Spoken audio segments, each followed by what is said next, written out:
to you by Sensodent K. अभी लेके आए सेंसोडेंट के टूथ का करंट गॉन तो लाइफ का करंट ऑन। 1 अप्रैल को भारतीय रिजर्व बैंक यानी आरबीआई का 90वां स्थापना दिवस था। मुंबई के नरीमन पॉइंट स्थित आरबीआई ऑफिस में कार्यक्रम रखा गया। शामिल होने पहुंचे प्रधानमंत्री नरेंद्र मोदी। प्रधानमंत्री की कही 3 सबसे खास बातें आपको बताते हैं। पहली बात उन्होंने कही कि 2014 में भारत का बैंकिंग सेक्टर समस्याओं और चुनौतियों से जूझ रहा था, लेकिन आज हमारा बैंकिंग सिस्टम प्रॉफिट में है। कैसे बैंकिंग सिस्टम मजबूत हुआ, ये स्टडी का विषय है। Governor Shaktikanta Das out of the box सोचने में माहिर हैं। पूरे आरबीआई को ऐसे ही सोचना है, ऐसा प्रधानमंत्री ने कहा। और तीसरी बात यह कि अभी 100 दिन तो मैं चुनाव में व्यस्त हूं, तो आपके पास भरपूर समय है। आप सोच कर रखिए, शपथ लेने के दूसरे दिन ही झमाझम काम आने वाला है। आरबीआई के पदाधिकारियों से, अधिकारियों से ये बात उन्होंने कही। मुझे याद है जब 2014 में रिजर्व बैंक के 80वें वर्ष के कार्यक्रम में आया था, तब हालात एकदम अलग थे। भारत का पूरा बैंकिंग सेक्टर समस्याओं और चुनौतियों से जूझ रहा था। एनपीए को लेकर,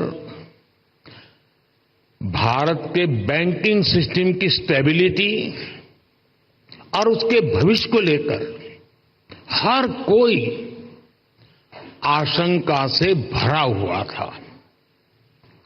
हालात इतनी खराब थी कि पब्लिक सेक्टर बैंक्स देश की आर्थिक प्रगति को जरूरी गति नहीं दे पा रहे थे।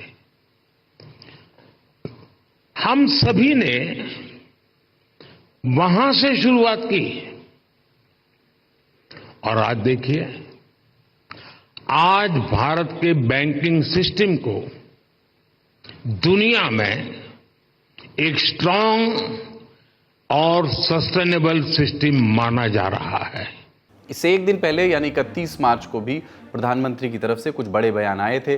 तमिलनाडु के एक न्यूज़ चैनल को दिए इंटरव्यू में उन्होंने इलेक्टोरल बॉन्ड्स और ईडी पर अपनी बात रखी थी। इलेक्टोरल बॉन्ड्स और सुप्रीम कोर्ट के फैसले पर प्रधानमंत्री ने कहा था कि मैंने ऐसा क्या कर दिया जिसकी वजह से कोई दिक्कत हो।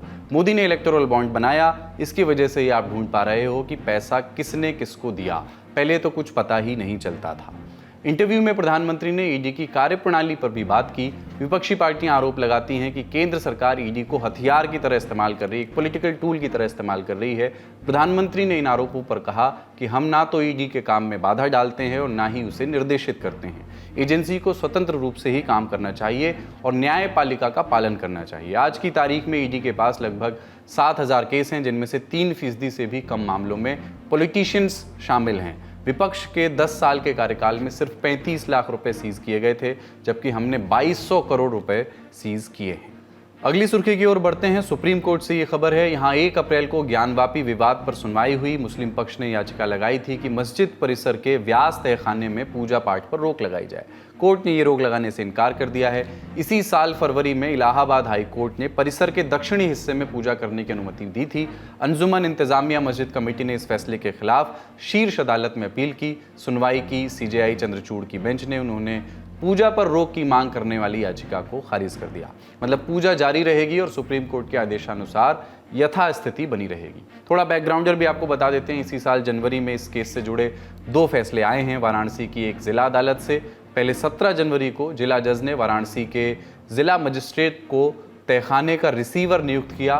फिर 31 जनवरी 2023 को अदालत ने हिंदुओं को तहखाने में पूजा करने की अनुमति दे दी, ये कहते हुए कि साल 1993 में मस्जिद परिसर के दक्षिणी तहखाने में राज्य सरकार ने पूजा पर जो रोक लगाई थी वो कदम अवैध था। अदालत के आदेश के बाद काशी विश्वनाथ मंदिर ने व्यास तहखाने में पूजा करने के लिए एक पुजारी को नामित किया। उसी रात तहखाने का ताला खोला गया और एक पुजारी ने पूजा भी की। इसके बाद मस्जिद कमेटी ने फैसले को इलाहाबाद हाईकोर्ट में चुनौती दी। फरवरी में हाईकोर्ट ने चुनौती को खारिज कर दिया। जिला अदालत के फैसले को बरकरार रखा। फिर कमेटी ने सुप्रीम कोर्ट में अपील डाली और अब सीजेआई डीवाई चंद्रचूड़, जस्टिस जेबी पारदीवाला, जस्टिस मनोज मिश्रा की बेंच ने हाईकोर्ट के फैसले को बरकरार रखा है। दोनों पक्षों को ज्ञानव्यापी परिसर में यथास्थिति बनाए रखने का आदेश दिया है ताकि दोनों समुदाय धार्मिक प्रार्थना कर सकें। हालांकि उन्होंने साफ साफ ये कहा है कि नमाज अदा करने के लिए मुसलमान मस्जिद के उत्तरी हिस्से से बिना रोक टोक प्रवेश कर सकेंगे और काशी विश्वनाथ मंदिर ट्रस्ट के पुजारी तहखाने में पूजा करने के लिए दक्षिणी द्वार से प्रवेश करेंगे। और अब बात लोकसभा चुनाव से जुड़े दिन भर के अपडेट्स की। लोकसभा चुनाव से जुड़ी दिन की पहली बड़ी सुर्खी आई राजस्थान से, जहां पहुंचे गृह मंत्री अमित शाह। भारतीय जनता पार्टी के लिए लोकसभा चुनाव के लिए प्रचार किया, जोधपुर में सभा को संबोधित किया। भाजपा के कार्यकर्ताओं से कहा कि जोधपुर, बाड़मेर, पाली और जालोर सिरोही की लोकसभा सीट पर जीत के लिए डिटेल प्लान मैंने बना दिया है। ये प्लान थोड़ा मुश्किल है, लेकिन मुझे भरोसा है कि हमारे कार्यकर्ता इसे पूरा कर लेंगे। वहीं दूसरी तरफ मध्य प्रदेश से अगली सुर्खी बनी। समाजवादी पार्टी ने मध्य प्रदेश की खजुराहो लोकसभा सीट से उम्मीदवार को बदल दिया है।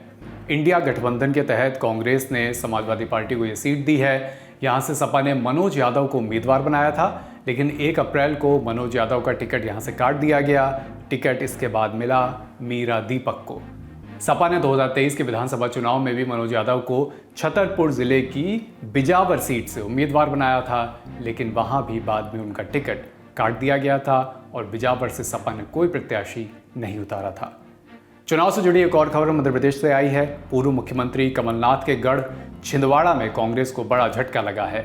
जिस महापौर की कभी राहुल गांधी और प्रियंका गांधी दोनों ने तारीफ की थी, उन्होंने पार्टी छोड़ दी है।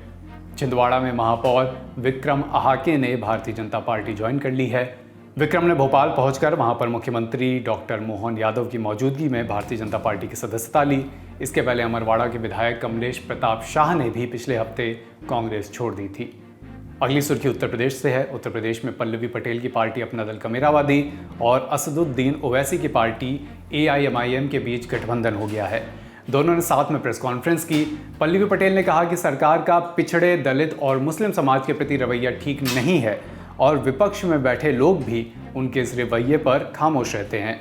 पल्लवी ने कहा कि सपा के PDA वाले फॉर्मूले में जो आखिरी शब्द है, आखिरी लेटर है A, उसको लेकर लगातार भ्रम रहता है। कभी वो अल्पसंख्यक हो जाता है तो कभी अगड़ा। इसलिए हमने अपने साथ M को जोड़ लिया है, यानी मुस्लिम को जोड़ लिया है, और हम उनके हितों को ध्यान में रखते हुए अब ओवैसी की पार्टी से गठबंधन कर रहे हैं। इनकम टैक्स नोटिस वाले मामले में कांग्रेस को लोकसभा चुनाव तक के लिए राहत मिल गई है। कांग्रेस के पास लगातार बीते दिनों में इनकम टैक्स विभाग के तमाम नोटिस आए थे, जिसके बाद पार्टी ने यह भी कहा था कि ये भारतीय जनता पार्टी की ओर से प्रायोजित है, ये टैक्स टेररिज्म है। लेकिन अब सुप्रीम कोर्ट में सुनवाई के दौरान कांग्रेस को इस मामले में राहत मिल गई है। इनकम टैक्स डिपार्टमेंट ने भरोसा दिलाया है कि चूंकि अभी लोकसभा चुनाव का समय चल रहा है, इसलिए पैसों की रिकवरी को लेकर अभी कांग्रेस पर कोई कार्रवाई नहीं की जाएगी। कांग्रेस ने मामले में सुप्रीम कोर्ट में याचिका दाखिल की थी, जिस पर जस्टिस BV नागरत्ना की बेंच ने सुनवाई की। अगली सुनवाई इस मामले की होगी 24 जुलाई को, यानी लोकसभा चुनाव के बाद। PTI की खबर के मुताबिक 2014-15 वित्त वर्ष के लिए 663 करोड़ रुपए, 2015-16 के लिए 664 करोड़ रुपए और 2016-17 के लिए 417 करोड़ रुपए का टैक्स डिमांड नोटिस कांग्रेस को भेजा गया था। चलते चलते एक बात और, आज से नया वित्त वर्ष शुरू हो गया है। आपको ये नया वित्त वर्ष मुबारक। वित्त वर्ष 2024-25 कुछ बदलाव होने जा रहे हैं जो हम आपको जानना जरूरी है, आपको बता देते हैं। कर्मचारी भविष्य निधि संगठन यानी EPFO ने फंड ट्रांसफर को ऑटोमेटिक बना दिया है। माने EPFO खाता धारक जैसे ही नौकरी बदलेंगे, उनका PF पुराने से नए खाते में ट्रांसफर हो जाएगा। दूसरा बदलाव टैक्स रिजीम से जुड़ा है। 1 अप्रैल 2024 से नई टैक्स रिजीम ही टैक्स पेयर्स की डिफ़ॉल्ट टैक्स रिजीम होगी। अगर आप पुरानी टैक्स रिजीम अलग से नहीं चुनते हैं तो आपका इनकम टैक्स नई टैक्स व्यवस्था के मुताबिक ही कैलकुलेट होगा। इन बदलावों पर हमने खर्चा पानी शो में विस्तार से बात की है, लिंक डिस्क्रिप्शन बॉक्स में उसका भी मिल जाएगा। आज का लल्लन टॉप शो यहीं तक। अपना और अपनों का ख्याल रखिए, देखते रहिए दी लल्लन टॉप। शुक्रिया, शुभ रात्रि।